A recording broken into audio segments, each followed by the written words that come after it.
حضرت زید بن حارثہ کا نام آتا ہے کہ یہ وہ بچہ جس نے حضور کا پورا وقت پوری ساتھ دے رہا نا، یعنی ٹائم ساتھ میں ہے حضور کے، اسے معلوم تھا کہ اگر حضور صلی اللہ علیہ وسلم نے کچھ کہہ دیا تو جھوٹ نہیں ہو سکتا۔ ایک بچہ تجربہ کر رہا نا کہ ہمارے ماں باپ سے بڑھ کر یہ شخص کیوں ہے، کچھ تو دیکھا اس نے۔ اور جب حضور نے نبوت کا اعلان کیا کہ میں نبی ہوں تو حضرت زید نے فوراً کہہ دیا کہ میں یقین کرتا ہوں، اپنا ایمان لاتا ہوں۔ اور یہ کوئی مجبوری نہیں تھی کہ نہیں تو میرا غلام ہے، ایمان لا ورنہ ماروں گا تجھے میں۔ دعوت دی تھی، حضرت زید کو بالکل یقین ہو گیا کہ آپ واقعی میں سچے نبی ہیں، فوراً کلمہ پڑھ لیا۔ مدینے میں آئے حضور صلی اللہ علیہ وسلم ہجرت فرما کر۔ اب مدینے کے اندر بہت سے احکامات ہوئے، بہت سے رسم و رواج کا خاتمہ ہوا، بہت سی نئی چیزیں پیدا ہوئیں، اور بہت سی اصلاحات بھی کی گئیں۔ یہاں پر تو تھوڑا امن و امان اور سکون و شانتی ہوئی تو حضرت زید رضی اللہ تعالیٰ عنہ یمن کے تھے اور ناک کے چپٹے، رنگ تھوڑا کالا تھا، یعنی کہ بہت خوبصورت نہیں تھے کہ ان کو دیکھ کر کوئی اٹریکٹ ہو جائے فوراً۔ حضور صلی اللہ علیہ وسلم نے اسلامی مساوات، اب بھائی چارہ اور تمام لوگ اسلام میں برابر ہیں کا ثبوت دینے کے لیے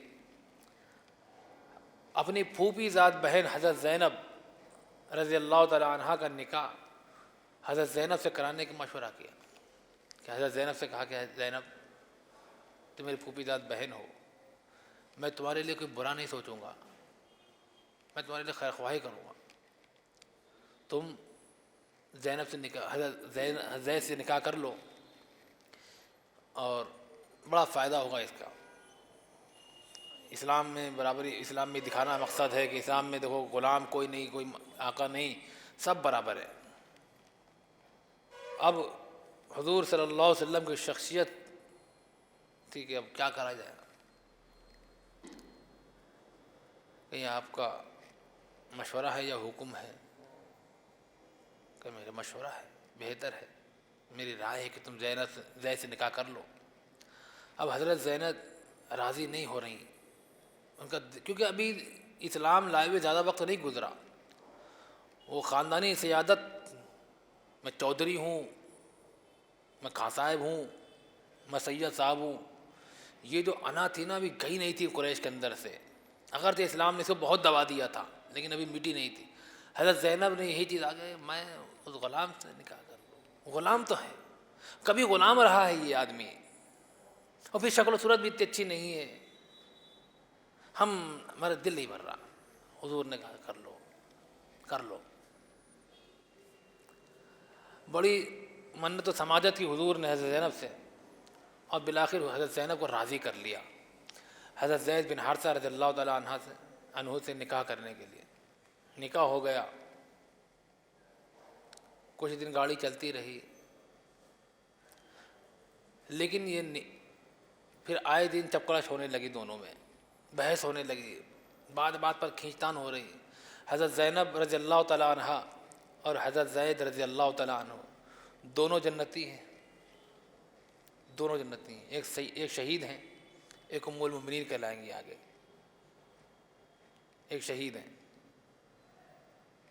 اس لیے دونوں کے بارے میں تو نہیں، دونوں غلط تھے، لیکن دونوں میں پٹ نہیں پا رہی، دونوں رضی اللہ عنہ، دونوں کہ اصحابی کا نجوم، میرے صحابہ ستاروں کے مانند ہیں دونوں، لیکن دونوں میں پٹ نہیں پا رہی۔ وجہ کیا ہے؟ کہ گالی دیتے ہیں، مارتے ہیں، کچھ کرتے نہیں۔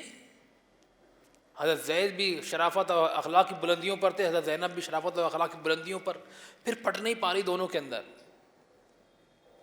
مزاج میں یکسانیت نہیں ہو پا رہی، دونوں میں تال میل نہیں بیٹھ پا رہا۔ حضرت زینب اکثر خیال کرتے تھے کہ یہ آدمی میرا آدمی ہے، یہ آدمی، میں سید زادی ہوں، اس کے ماتھے پر غلامی کا کلنک لگا ہوا ہے، اور یہ ہمارے خاندان سے بھی نہیں ہے۔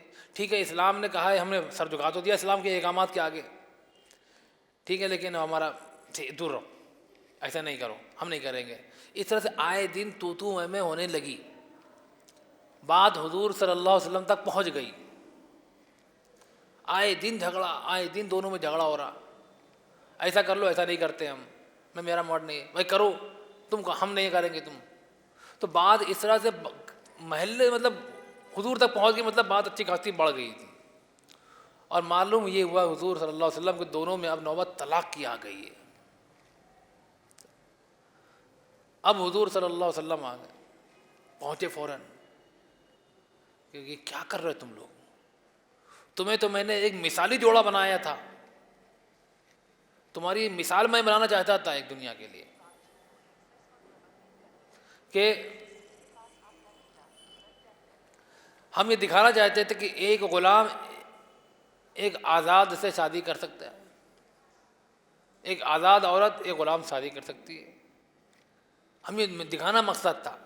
لیکن تم لوگ آپس میں اس طرح سے لڑ رہے ہو. دیکھو اس اپنے معاملہ کو سدھارو. بہت حضور صلی اللہ علیہ وسلم کی بات سے کچھ ہو گئی کچھ دن تک، ٹھیک ہے بھائی برداشت کر لیں گے، لیکن کب تک برداشت کریں گے؟ پھر کچھ دن بعد پھر وہی ہو رہی، دونوں میں پھر ہونے لگی. نتیجہ یہ نکلا کہ اب طلاق دے ہی دیں اور مسئلہ ختم کریں. روز روز کی ہائے ہائے پٹ پٹ سے بہتر ہے چھٹکارا پا رہے ہیں. حضور صلی اللہ علیہ وسلم بنا کے طلاق مت دو، طلاق مت دو، مسئلہ کھڑا ہو جائے گا، بہت بڑا مسئلہ ہو جائے گا، لوگ ہنسیں گے، کیا کہیں گے. کہ میں حضور میں کیا کروں، یہ زندگی بالکل عجیب، گھٹن گھر میں آتا ہوں تو گھٹن محسوس ہوتی ہے. بیوی جسے دیکھ کر تسلی ہونا چاہیے وہ کنڈیشن نہیں ہو پا رہی ہمارے اندر. عورت کو شوہر کو دیکھ کر خوشی محسوس نہیں ہو پا رہی. رشتے میں تو بندھے ہوئے لیکن رشتہ صرف نبھ رہا، صرف گاڑی کھینچ رہی ہے. اب بچا نہیں زندگی کے اندر کچھ، گھر میں آنے کو دل نہیں کرتا. اب زندگی نبھا نہیں پا رہے. حضور کو فرمائے زید کچھ راستہ نکالو، زینب کچھ راستہ نکالو، تم دونوں مل کر دیکھو اسلام کے مصلحتاً کچھ جھک جاؤ. کب تک جھکے گا؟ انسانی فطرت ہے. نبی تو نہیں تھے حضرت زید، حضرت زینب کوئی نبی تو نہیں تھی. بالآخر جب بات کافی بڑھ گئی تو حضور نے منع کیا طلاق مت دو، لیکن ہم نے کوئی چارہ نہیں تھا. تو حضور نے پوچھا کیا؟ پھر حضرت کہ آپ کا حکم ہے کیا؟ کہتے ہو اسے جھیل لیں گے؟ نہیں، مشورہ یہی ہے کہ تم لوگ طلاق مت دو، رہ لو آپس میں. لیکن بہرحال گاڑی وہ چل نہیں پائی اور نتیجہ طلاق پر آ کر ختم ہوا. حضرت زینب نے طلاق لے لی، حضرت زید نے طلاق دے دی اور مسئلہ ختم ہو گیا. اب اس واقعے کو یہاں پر نوٹ کیا اللہ تعالیٰ نے کہ وہاں پر اللہ تعالیٰ جب کہہ رہے کہ دیکھو یاد کرو اپنا، تم چاہیے تھا تم تھوڑا صبر کر لیتے. کوئی ناجائز حرام کام نہیں تھا، طلاق دے دی، زندگی گاڑی چلنے لگے گی گاڑی. لیکن اللہ تعالیٰ نے فرمایا کہ تم بہتر تھا تم روک لیتے. تم لوگوں کیوں مسئلہ اتنی ٹینشن تم نے لے لی؟ معاملے سدھارنے کی کوشش کرتے، لوگ کیا کہیں گے باتیں کرتے، لوگوں کا کام تو آگ لگانا ہے، لگانے دے، اپنا کام چلتے رہتے. ٹھیک ہے.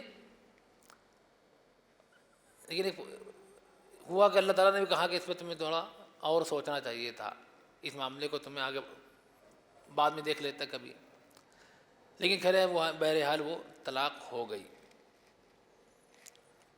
اب یہاں پر پھر سوال اٹھنے لگا کہ دیکھ لیا، غلام سے شادی کراؤ گے تو یہی ہوگا. یہ سید زادے ہیں، زینب غلام کے ساتھ شادی کر دی، طلاق ہو گئی. ایسے رشتے ٹوٹ جاتے ہیں. تو وجہ یہ نہیں تھی، دونوں میں تقوی کی کمی نہیں تھی، دونوں متقی پرہیزگار تھے. خاندانی اونچ نیچ ایڈجسٹ، بہت سے صحابہ کرام سے دوسرے بعد میں ایڈجسٹ کرے سب نے. اور بھی شادیاں ہوئیں صحابہ کرام کی دوسرے خاندانوں میں، دوسرے لوگوں میں شادیاں ہوئیں، لیکن ضروری نہیں طلاق وہاں پر نہیں ہوئی. اب مسلمانوں کی بہت بڑی تعداد پھر بعد میں کرتی چلی ہے اس طرح سے کام کہ کوئی ذات برادری کی اہمیت نہیں دی گئی، طلاق نہیں ہوئی. تو یہاں پہ طلاق کیوں ہوئی؟ طلاق اس لیے ہوئی کہ دونوں کی مزاج میں یکسانیت نہیں تھی، دونوں کی سوچ الگ الگ تھی. کوئی آدمی کسی کام کو کس طرح سے کرنا چاہتا ہے اور عورت اسی کام کو کسی دوسرے طریقے سے کرنا چاہ رہی ہے. اب کام تو دونوں کرنا چاہ رہے ہیں لیکن دونوں میں تال میل نہیں بیٹھ پا رہا ہے، اور جب تال میل نہیں بیٹھتا ہے تو پھر طلاق ہو جاتی ہے. اگر ایک جاہل ہے اور ایک پڑھا لکھا ہے لیکن دونوں میں کم انڈرسٹینڈنگ بڑی اچھی ہے، آدمی نے کوئی حکم دیا عورت نے مان لیا، جاہل ہے تو کیا ہوا، پڑھی لکھی نہیں تو کیا ہوا، لیکن آدمی نے کوئی حکم دیا عورت نے مان لیا، عورت نے کوئی بات کہی آدمی نے سمجھ کے ہاں کر لیا، گاڑی چل رہی دونوں کی اچھے سے ہنسی خوشی چلتی ہے. بہت اچھے سے چلتی ہے، لیکن دونوں پڑھے لکھے ہیں، دونوں اپنی اپنی دماغ لگا لیں گے تو آئے دن اٹھا پٹک ہوتی رہتی ہے، کہ دونوں کے مزاج میں یکسانیت، اور الرجال قوامون علی النساء فی الاسلام کا اصول ہے کہ مرد کو قوامیت اور فوقیت دی جائے گی، مرد کی بات کو پہلے مانا جائے گا، اگر دونوں میں آپس میں اختلاف ہو جاتا ہے تو عورت کو چاہیے کہ مرد کی بات مان لے، مسئلے کو حل کر دے۔ اب اگر عورت بات نہیں مانتی، اکڑ جاتی ہے کہ نہیں ہمارا بھی اپنے کوئی ریپوٹیشن ہے، میری بھی کوئی اسٹیٹس ہے سوسائٹی میں، اب ہماری بات نہیں مان سکتے، ہماری ناک آڑے آتی ہے، تو نتیجہ پھر یہیں پہ نکل جاتا ہے۔ اب اس کے بعد میں حضرت زید اپنے راستے پر، حضرت زینب اپنے راستے پر، عدت وغیرہ پوری ہو گئی۔ اب حضرت زینب نے کو اللہ تعالیٰ نے اس چیز کا بدلہ دیا کہ انہوں نے حضور صلی اللہ علیہ وسلم کے کہنے پر حضرت زید سے نکاح کر لیا تھا، اپنی خاندانی وجاہت کو پرے رکھ کر کہ ٹھیک ہے اب آپ کہہ رہے ہو، آپ کی بات مان لیتے ہیں ہم، اگرچہ ہم بھی ہاشمی اور سیدی خاندان سے ہیں، لیکن آپ نے کہا ہے تو آپ کی بات سب سے اہمیت رکھتی ہے۔ پھوپھی داد بھائی تھی، پھوپھیری بھائی بہن تھی حضرت زینب۔ طلاق ہونے کے بعد میں ادھر حضرت جبریل علیہ السلام آئے، زوجنا کہا، اے محمد صلی اللہ علیہ وسلم، اللہ تعالیٰ نے تمہارا نکاح زینب سے آسمانوں پر پڑھا دیا ہے، زینب سے تمہارا نکاح ہو گیا، انہیں بیوی کے طور پر قبول کر لو، چلو ہٹاؤ۔ نہ کوئی قاضی نہ گواہ، فرشتوں کے درمیان نکاح ہو گیا، فرشتے گواہ بن گئے، اللہ نے نکاح بڑھا دیا، حضرت جبریل کے ذریعے سے خبر کہلا دی گئی۔ اب جب یہ آیتیں اتری ہیں، فلما قضا زید منہا وطرا زوجنا کہا کہ جب زید کا اپنا مسئلہ پورا ختم ہو گیا زید کا، تو ہم نے زینب سے تمہارا نکاح کرا دیا۔ کیوں کرا دیا؟ اب یہ مسئلہ تھا کہ زینب سے نکاح ہو گیا تو مدینے کے منافقوں کے پیٹ میں ایک مروڑ سی اڑ گئی، مکے تک خبر پہنچی، وہاں ایک آگ لگ گئی، یہودیوں نے اس کو ایشو بنا لیا، زبردست ہر طرف ہوا پھیل گئی، ہر طرف یہ دیکھو محمد نے اپنی بہو سے شادی کر لی،